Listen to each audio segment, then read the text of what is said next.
तो चलिए हम लोग आ चुके हैं सेट 4 में। सेट 4 में हम दो चैप्टर को रखे हुए हैं। एक है द्विघात बहुपद, द्विघात बहुपद, और एक है द्विघात समीकरण। और उन दोनों में मिलाकर जो क्वेश्चन पूछते हैं उसका पहला क्वेश्चन लिखे हैं द्विघात समीकरण x² + 11x + 13 के मूल ज्ञात करें। यहाँ पे भाषा बदल भी सकता है कि द्विघात बहुपद x² + 11x + 30 के शून्य ज्ञात करें, कोई दिक्कत नहीं है। यहाँ बोल सकता है द्विघात समीकरण x² + 11x + 30 के हल बताएं। यहाँ पूछ सकता है द्विघात समीकरण x² + 11x + 13 को गुणनखंड विधि से हल करें या सूत्र से हल करें। सब क्वेश्चन सेम है और तरीका हम बोले अभी दो, एक गुणनखंड और एक सूत्र द्वारा। हम उन दोनों तरीके से इसको हल करने वाले हैं। याद रखिएगा, अगर आपको पूछेगा मूल निकालें, पूछेगा हल करें, पूछेगा शून्य निकालें, वो द्विघात बहुपद हो समीकरण हो, कोई मायने नहीं रखता है, सेम बनाइएगा। मैथ बनाना हमको है। हाँ अंतर तो है, बहुपद में और समीकरण में अंतर होता है, लेकिन पढ़ने के लिए कोई दिक्कत नहीं, बनाने के लिए कोई दिक्कत नहीं है। आपको मूल बोलेगा सेम काम, हल बोलेगा सेम काम, शून्य बोलेगा सेम काम। तो तरीका इन तीनों को बनाने का दो होता है गुणनखंड विधि, एक होता है सूत्र से। अभी हम इसको दोनों तरीके से पढ़ने वाले हैं। ठीक है, हल करेंगे हम लोग। फर्स्ट हम लोग बनाएंगे गुणनखंड से। देखिए जो भी क्वेश्चन हम समझा रहे हैं सेट बाय सेट, याद रखिएगा उतना को अगर आप बना रहे हैं, आपके बिहार बोर्ड में 30 नंबर कोई रेफ लगा देंगे इससे कम देंगे, संभव ही नहीं है। बस जो हम समझा रहे हैं उसको आप घर में प्रैक्टिस करें। गुणनखंड विधि हल करना है हमको, तो x² + 11x + 30। देखिए गुणनखंड विधि को हम लोग बोलते हैं अपनी भाषा में पहला गुणे तीसरा नियम, मतलब फर्स्ट इंटू थर्ड मेथड। पहला गुणे तीसरा नियम गुणनखंड विधि में आपको पहले वाले से तीसरे वाले में गुना करना पड़ता है। यहाँ पे x है, x² है, यहाँ पे 30 है।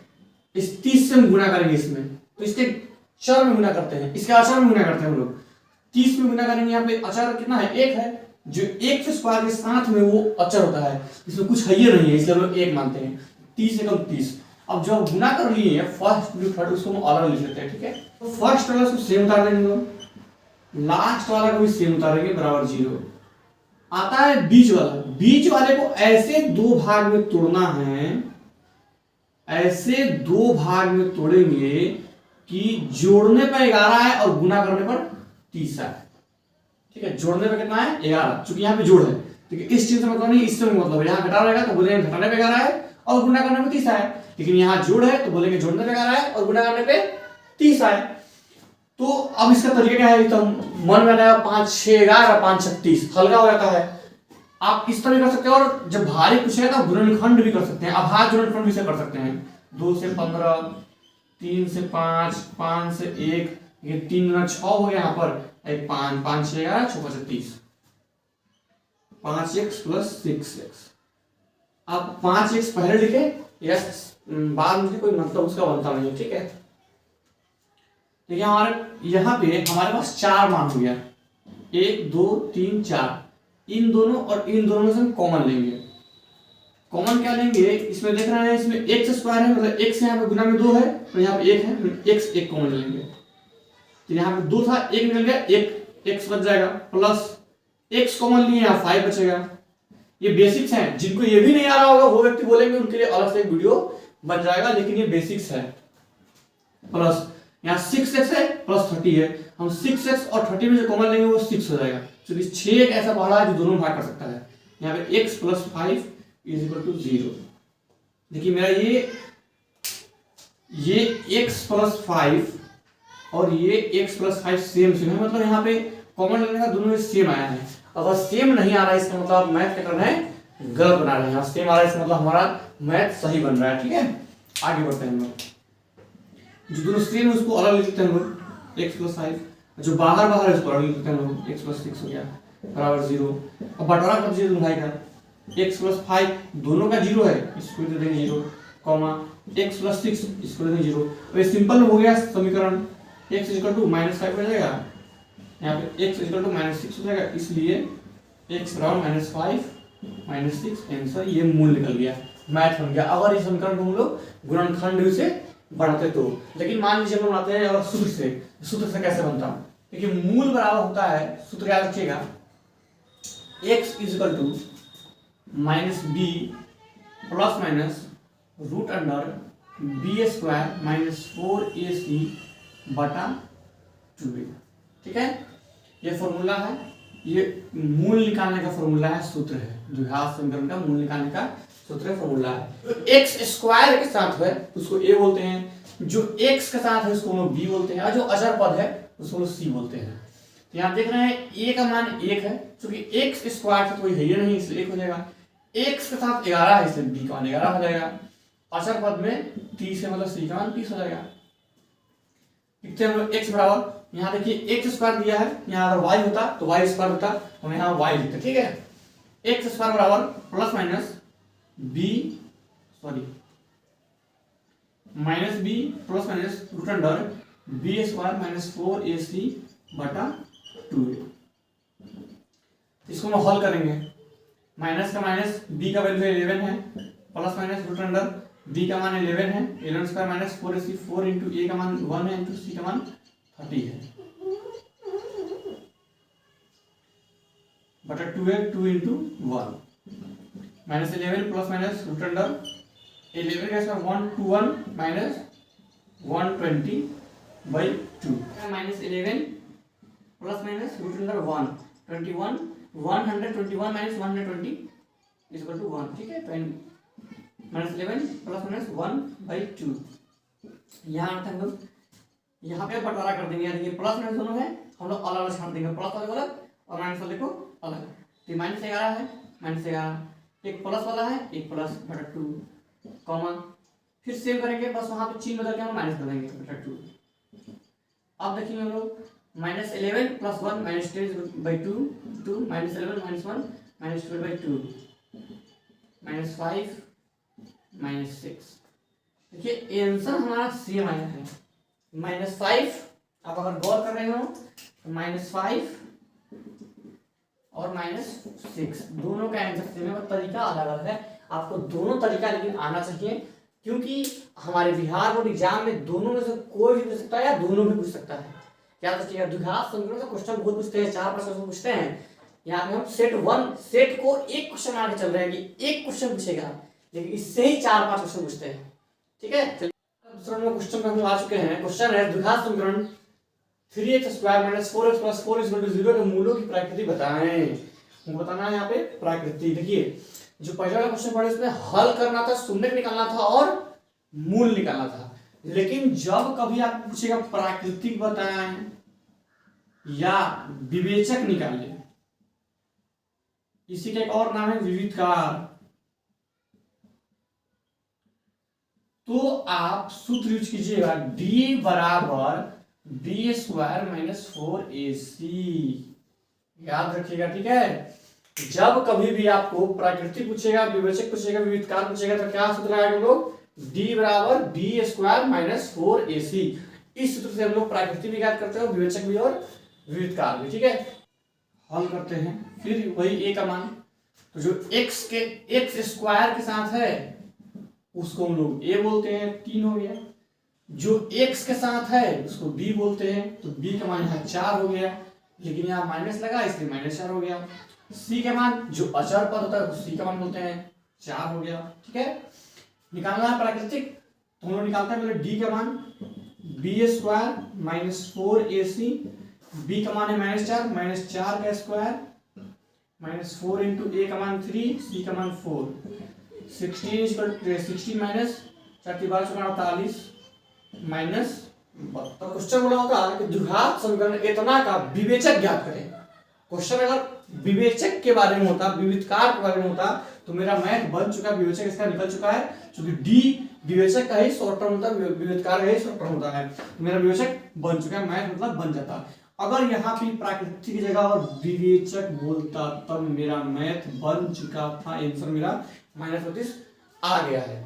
लेकिन प्राकृतिक पूछेगा तो एक स्टेप बढ़ना है, केवल देखना यह है कि ये प्लस में माइनस में है, माइनस में है मतलब d छोटा है 0 से, d क्या हो गया, छोटा होगा 0 से, इसलिए वास्तविक नहीं है, वास्तविक नहीं है, यही इसका प्राकृति हो गया। अब पूछिएगा ये कहां से आया, तो कुछ चीजों को आपको याद रखना पड़ेगा। जैसे देखिए ये मैथ जो बनाया है, विवेचक का जो मान आया है, डी का मान जो है -32 आया है, या तो वो माइनस में आएगा, या तो जीरो आएगा, या तो प्लस आएगा, यही तीन आ सकता है। दुनिया का कोई भी अंक हो, या तो नेगेटिव है या तो पॉजिटिव है, या तो जीरो होगा, तीन आ सकता है। तो माइनस में जाता है मतलब कि डी जो है वो छोटा है जीरो से, ठीक है।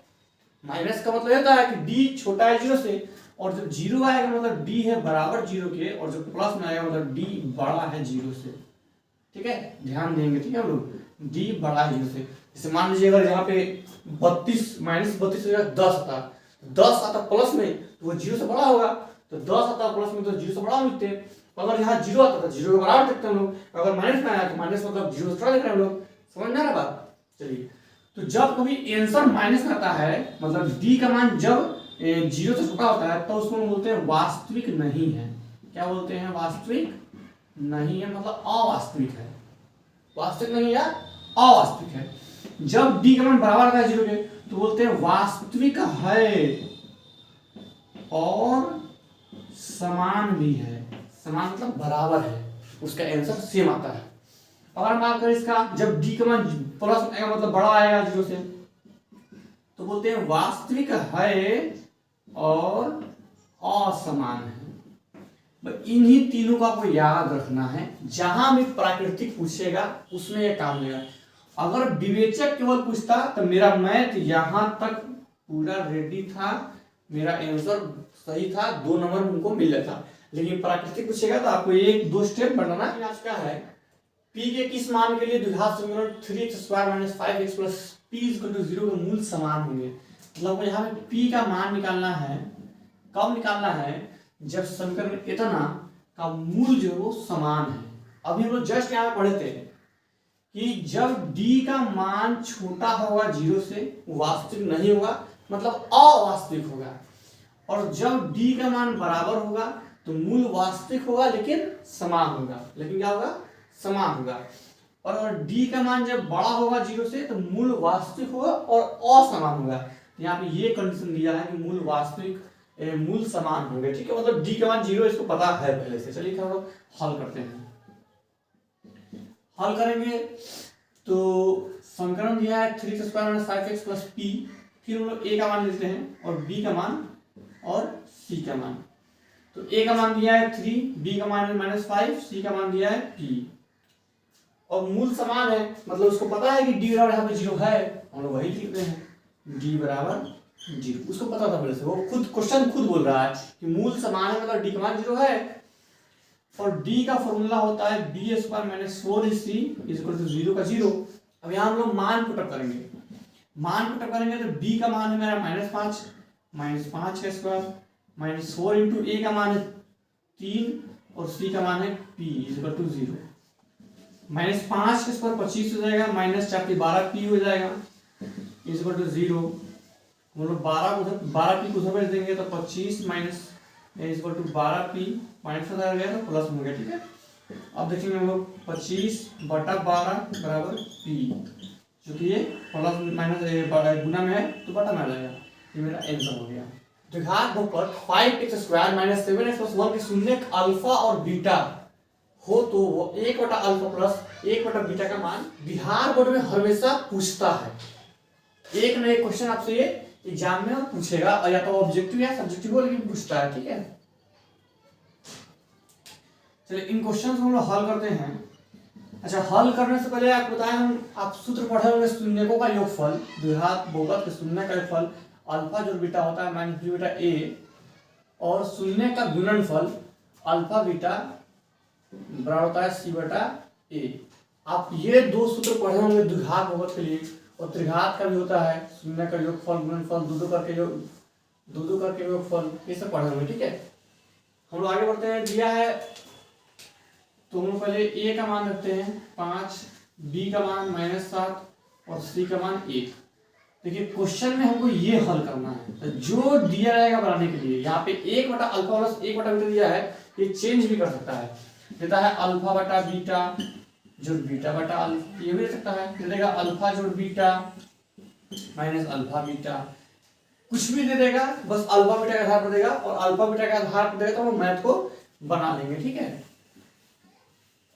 यहाँ पर हमने किया है 1 बटा अल्फा जोड़ 1 बटा बीटा, ये कभी कभी alpha power -1 alpha to the power -1 plus beta to the power -1 दे रहा है, जो कि ये सेम है, क्योंकि माइनस माथा पर 1 चढ़ने पर मतलब पावर माइनस में जाने पर उसको पलट के बिना माइनस वाला पावर कर सकते हैं, तो दोनों ये सेम हुआ। अगर आप एग्जाम में 1 बटा अल्फा जोड़ 1 बटा बीटा का जगह और ये देगा तो आप दोनों सेम है, आप दोनों को इसको इस तरह का बना सकते हैं। ठीक है, 1 बटा अल्फा जोड़ 1 बटा बीटा हल करेंगे, अल्फा जोड़ अल्फा और बीटा का लघुत्तम अल्फा बीटा हो जाएगा, अल्फा से लघुत्तम में भाग करेंगे, अल्फा से अल्फा कट जाएगा, अल्फा से अल्फा कट गया तो बीटा बचा, बीटा बीटा से बीटा कट गया, अल्फा बचा, अल्फा का अल्फा, बीटा जो अल्फा होता है माइनस बी बटा ए, यहाँ पे लिखते हैं जगह कम पड़ जाएगा, माइनस बी बटा ए मेन बटा जो कि ये वाला बटा हो गया, अल्फा बीटा का हो गया सी बटा ए, मेन बटा रखते हैं हम लोग माइनस बी, अच्छा ए से ए तो कट जाएगा, अभी बचेगा माइनस बी बटा सी, माइनस माइनस बी का वैल्यू कितना है -7 है, -7, सी का वैल्यू है 1, माइनस माइनस प्लस आंसर हो गया 7। चलिए हम लोग आ चुके हैं अपने 5 नंबर सेट में। 5 नंबर सेट का पहला नंबर क्वेश्चन है समांतर श्रेणी, चूंकि ये समांतर श्रेणी की चैप्टर हम लोग ले रहे हैं, समांतर श्रेणी 4 9 14 में 20वां पद ज्ञात कीजिए, तो यहाँ पे डॉट दिए 3 को, इसका मतलब इसके अंदर बहुत अंक होगा, लास्ट में 54 है, उसका 20वां पद निकालना है, एकदम बेसिक्स का बेसिक्स का मैथ है, आप लोग अपने चैप्टर्स में पढ़े होंगे, हम सिंपल हल करते हैं। देखिए 20वां पद निकालना मतलब nवां पद निकालना है, और nवां पद जो होता है निकालने का सूत्र होता है वो होता है an बराबर a plus n minus 1 into D, ये फॉर्मूला याद रखिएगा, nवां पद निकालने का सूत्र है। a का मान है 4, अब a का मान 4 क्यों है, क्योंकि जो फर्स्ट वाला है उसी को हम लोग a बोलते हैं, तो a का मान 4 हो गया, और जितना ये बढ़ रहा है उसको हम लोग d बोलते हैं। ये सब आप लोग चैप्टर में पढ़े होंगे, ये बताने का आवश्यकता नहीं है, लेकिन फिर बता रहे हैं, जितना ये बढ़ रहा है उसको हम लोग d बोलते हैं। 4 से 9 हुआ, 4 से 9 हुआ, मतलब ये 5 बढ़ रहा है, d का मान यहाँ पे हो गया 5, और n का मान निकालना कितना होगा 20वां पद, इसलिए n का मान हो गया 20। देखिए फॉर्मूला लगाते हैं, an बराबर a plus n minus 1 into D हो जाएगा, यहाँ पे a n का मान 20 है, a का मान है 4 प्लस n का मान 20 माइनस 1, d का मान है 5, 4 प्लस 19 माइनस 5, 4 प्लस 95 99।